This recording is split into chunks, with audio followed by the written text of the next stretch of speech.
चलिए अब आते हैं कहानी के दूसरे हिस्से पर। दो रूह का जन्म। और यहीं पर एक मुसीबत को सुलझाने की कोशिश में कबीले के बुजुर्गों ने अनजाने में ही एक और बड़ी और शायद और भी भयानक मुसीबत खड़ी कर दी। विक्रम के इस विनाशकारी रूप को देखकर उसे काबू में लाने के लिए बुजुर्गों ने एक बहुत ही पुराने और खतरनाक अनुष्ठान का सहारा लिया। उनका मकसद उस जानवर को खत्म करना नहीं था, बल्कि उसे शांत करना था ताकि विक्रम के अंदर का संतुलन वापस आ सके। देखिए, उनका मकसद बिल्कुल साफ था।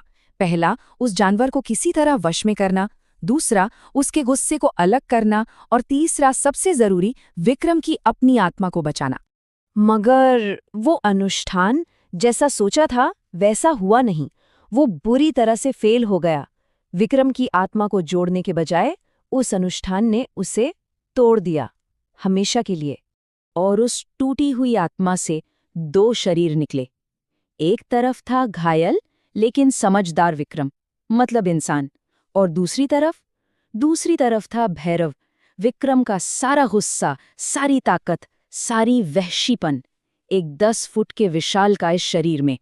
तो अब शुरू होता है तीसरा अध्याय, सबसे बड़ा दुश्मन खुद।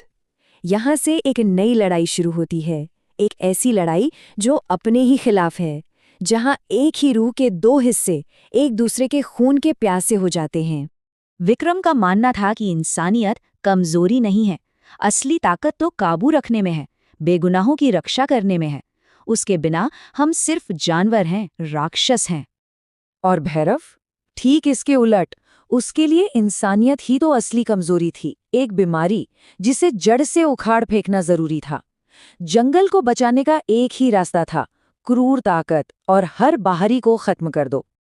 तो ये सिर्फ सोच का फर्क नहीं था, ये एक असली जंग थी जो हर रोज लड़ी जाती थी।